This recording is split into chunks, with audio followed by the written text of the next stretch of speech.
శ్రీరాముని పేరు వినగానే మనకు ఆంజనేయ స్వామి గుర్తు వస్తారు. అలానే ఎక్కడ రామనామం వినిపిస్తుందో అక్కడ ఆంజనేయ స్వామి ప్రత్యక్షమవుతారు. అలానే ఎక్కడ హనుమ ఉంటారో అక్కడ శ్రీరామచంద్రుల వారు తప్పక ఉంటారు. రామాయణంలో రాముడికి ఉన్న ప్రాముఖ్యత అక్కడ హనుమకి కూడా ఉంది.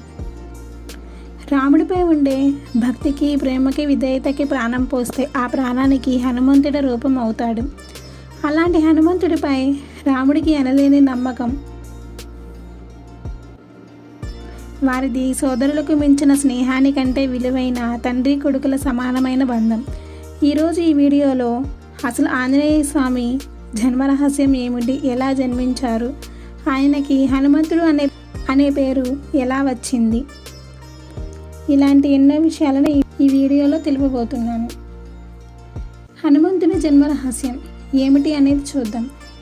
హనుమాన్ చాలీసాలో ఒక చోట హనుమంతుని గురించి ఇలా ఉంటుంది: శంకర సువన కేసరి నందన తేజ ప్రతాప మహాజగవందన అని. అలాగే ఇంకో చోట ఆంజనీ పుత్ర పవన సుతనామ అని.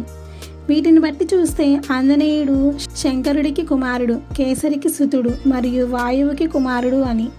అసలు ఈ ముగ్గురిలో అనగా శివుడు, కేసరి, వాయుదేవుడు, ఈ ముగ్గురిలో ఎవరు హనుమంతుడు తండ్రి అని తెలియాలంటే ఆంజనేయుని పుట్టుక వెనుక జరిగిన 4 సంఘటనల గురించి ముందుగా మనకు తెలియాలి.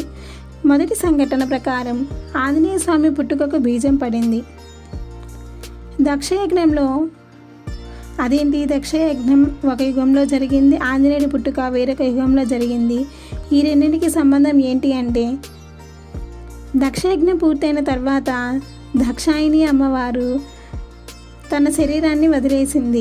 అప్పుడు ఆ పరమశివుడు, నా భార్య నన్ను వీడి వెళ్ళిపోయింది, తనకు గుర్తుగా ఈ దేహం మాత్రమే నాతో ఉంది అనుకుంటూ ఈ దేహాన్ని తీసుకొని వెళ్ళి ప్రళయ తాండవం చేయడం మొదలుపెట్టాడు. అప్పుడు అలా తాండవం చేస్తున్న శివుని చూసి ప్రళయం వస్తుందేమో అని విష్ణుమూర్తి భయపడి తన సుదర్శన చక్రంతో సతీదేవి దేహాన్ని ఎన్నో ముక్కలుగా ఖండిస్తాడు. అలా ఆ శరీర ఖండాలు పడిన చోట అష్టాదశ శక్తి పీఠాలు అయ్యాయి అని మనందరికీ తెలుసు. అయితే విష్ణుమూర్తి సతీదేవిని అలా ముక్కలుగా కోసేసరికి పరమేశ్వరుడికి ఎంతో కోపం వచ్చింది. ఎందుకంటే అసలే భార్య లేక నేను బాధపడుతుంటే ఆ దేవి దేహాన్ని కూడా ముక్కలుగా ఖండించావు అని విష్ణుమూర్తి మీద కోపంతో, నాలాగే నువ్వు కూడా భార్య వియోగాన్ని అనుభవిస్తావు అని శపిస్తాడు. ఆ తర్వాత పరమేశ్వరుడు శాంతించి మామూలు స్థితికి వచ్చాక లోక కళ్యాణం కోసం విష్ణుమూర్తి చేసిన పని అర్థం చేసుకొని అనవసరంగా శపించాను అని శివుడు బాధపడి, నా శాపం వల్ల నువ్వు ఎప్పుడైతే భార్య వియోగంతో బాధపడతావో అప్పుడు నేనే స్వయంగా వచ్చి మళ్ళీ నిన్ను, నీ భార్యను కలుపుతాను అని శివుడు విష్ణువుకు మాటిస్తాడు. ఇది ఒక సంఘటన. ఈ సంఘటన జరిగిన తర్వాత యుగంలో మరొక సంఘటన దీనికి అనుకూలంగా జరుగుతుంది. అదే విష్ణుమూర్తి రాముడిగా తన భార్య సీతగా జన్మించడం. అలా వీరు జన్మించాక సీతను రావణాసురుడు అపహరించుకుపోగా సీతమ్మ జాడ కోసం శ్రీరాముడు పరితపిస్తున్నప్పుడు శివుడి అంశతో హనుమంతుడు పుట్టి భార్య విషయంలో విష్ణుమూర్తికి ఇచ్చిన మాట ప్రకారం సహకరిస్తాడు. ఇక శివుడు ఇలా వానర రూపంలోనే ఎందుకు రాముడికి సహాయం చేసేందుకు పుట్టాడు అంటే దీనికి మరో సంఘటన కారణం. అదేమిటంటే, రావణాసురుడు బ్రహ్మ కోసం ఘోర తపస్సు చేస్తాడు. అప్పుడు బ్రహ్మ ప్రత్యక్షమై రావణుడికి ఏ వరం కావాలి అని అడుగుగా తాను కావలసిన వారిని అడిగి ఇలా రావణుడు ఎన్నో వరాలను పొందుతాడు. అందులో ఒక వరం, నేను నరులు వానరుల చేతిలో తప్ప ఇంకెవరి చేతిలో చావకూడదు అని రావణుడు బ్రహ్మ దగ్గర నుండి వరాన్ని పొందుతాడు. ఆ తర్వాత రావణుడు ఒకసారి నందితో పోట్లాడి కోతి మొహం వాడ అని నందిని తిడతాడు. అప్పుడు నందీశ్వరునికి కోపం వచ్చి, వానరుల వల్లే నీ లంక అంతా కూడా నాశనం అయిపోతుంది, వాళ్ళే నీ చావుకు కారణం అవుతారని శపిస్తాడు. అయితే దీన్ని బట్టి చూస్తే రావణాసురుడి చావుకి నరులు వానరులు కారణం అవ్వాలి. అలాగే వారు తప్ప ఇంకెవరు రావణాసురుడిని చంపలేరు. కాబట్టి రావణుడిని చంపడం కోసం ఒక శక్తివంతమైన వానరుడు పుట్టాలి. అందుకోసం శివుడి రూపం ఇలా హనుమంతుడు అనే వానర రూపంలో రామ సీత విషయంలో సహాయం చేసేందుకు, అలాగే రావణాసుడి సంహార విషయంగాను ఇలా వానర రూపంలో జన్మించాలని నిర్ణయించుకుంటాడు. ఇక చివరి సంఘటన, మరి ఈ వానర రూపానికి జన్మ అనేది ఏ విధంగా జరిగింది? అది ఎలా అంటే, దేవలోకంలో పుణ్యక స్థల అనే ఒక పేరు గల ఒక అప్సరస ఉండేది. ఆమె చాలా అందంగా ఉంటుంది. బృహస్పతి దగ్గర ఆమె పనిచేస్తూ ఉండేది. అయితే ఒకరోజు బృహస్పతి తీవ్రంగా తపస్సు చేస్తున్నప్పుడు ఆమె బృహస్పతిపై రాళ్లను వేసి ఆయన తపస్సుకు భంగం కలిగించింది. దాంతో ఆయనకు కోపం వచ్చి, కోతి చేష్టలన్నీ చేస్తున్న భూమి మీద కోతిలా పుట్టు అని శపిస్తాడు. అప్పుడు ఆమె ఎంతో బాధపడుతూ ఉంటుంది. దాంతో బృహస్పతి ఆమెను బాధపడొద్దని చెబుతూ, ఒక మహత్తరమైన అవతారం భూమి మీదకి రావడానికి నువ్వు కారణం అవుతావు. అందుకోసం నువ్వు కిందకి వెళ్ళి తపస్సు చేయి. దాంతో నీకు కొడుకు పుడతాడు.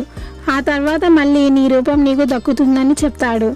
అలా పుణ్యక స్థల అనే అప్సరస మొదట భూమి మీద గౌతమ మహర్షికి అహల్యకి కూతురుగా పుడుతుంది. ఆ కూతురు పేరే అంజనాదేవి. ఇక అంజనాదేవి పుట్టాక ఒకరోజు గౌతముడు ఇంట్లో లేని సమయంలో సూర్యుడు అహల్య దగ్గరికి వచ్చాడు.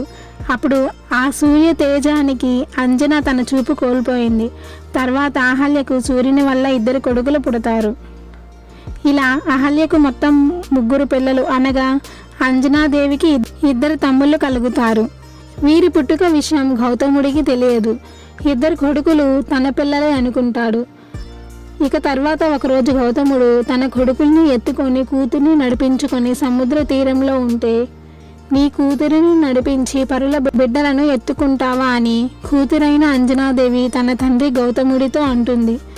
దాంతో గౌతముడికి కోపం వచ్చి, మీరు నా కొడుకులు కాకుండా పరుల బిడ్డలు అయితే మీ ముఖాలు వానర ముఖాలుగా మారతాయి అని తన కొడుకుల్ని శపించి వాళ్ళని సముద్రంలోకి తోస్తాడు. దాంతో ఆ పిల్లలు వాలి సుగ్రీవులు అనే వనరులుగా మారుతారు. ఇక ఈ సంఘటన జరిగాక అహల్యకు కోపం వచ్చింది. తన భర్త గౌతముడి దగ్గర తన గూర్చి చెప్పిందనే కోపంతో అహల్య తన కూతురైన అంజనాదేవిని నీకు వానరుడు పుడతాడని శపిస్తుంది. ఇక ఆ తర్వాత అంజనాదేవికి కేసరితో పెళ్లి జరుగుతుంది. అయితే కొన్నాళ్ళకి పార్వతీ పరమేశ్వరులు విహారం చేయడం కోసం భూలోకానికి వస్తారు. అప్పుడు పార్వతీదేవి కోతులు చెట్లపై ఆడుకోవడం చూచి, మనం కూడా అలా ఆడుకుందామని శంకరునితో అంటుంది.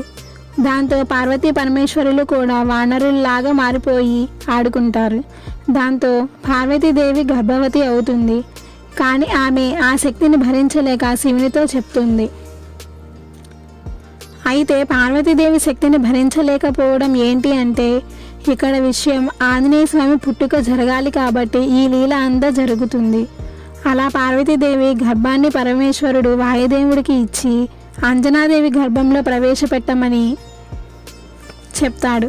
అప్పుడు వాయుదేవుడు అంజనాదేవి చెవి నుండి ఆ గర్భాన్ని ఆమెలోకి ప్రవేశపెడతాడు.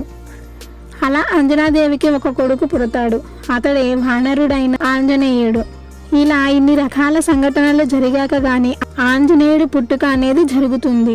అయితే అంజనాదేవికి పుట్టాడు కాబట్టి తన తల్లి పేరు ఆధారంగా ఆంజనేయుడు అనే పేరు వచ్చింది. ఇలా చూస్తే ఆంజనేయ స్వామికి భౌతిక తండ్రి కేసరి, వైదికమైన తండ్రి వాయుదేవుడు, పౌరాణికమైన తండ్రి పరమేశ్వరుడు. అందుకే హనుమంతునికి 3 తండ్రులు అనేది.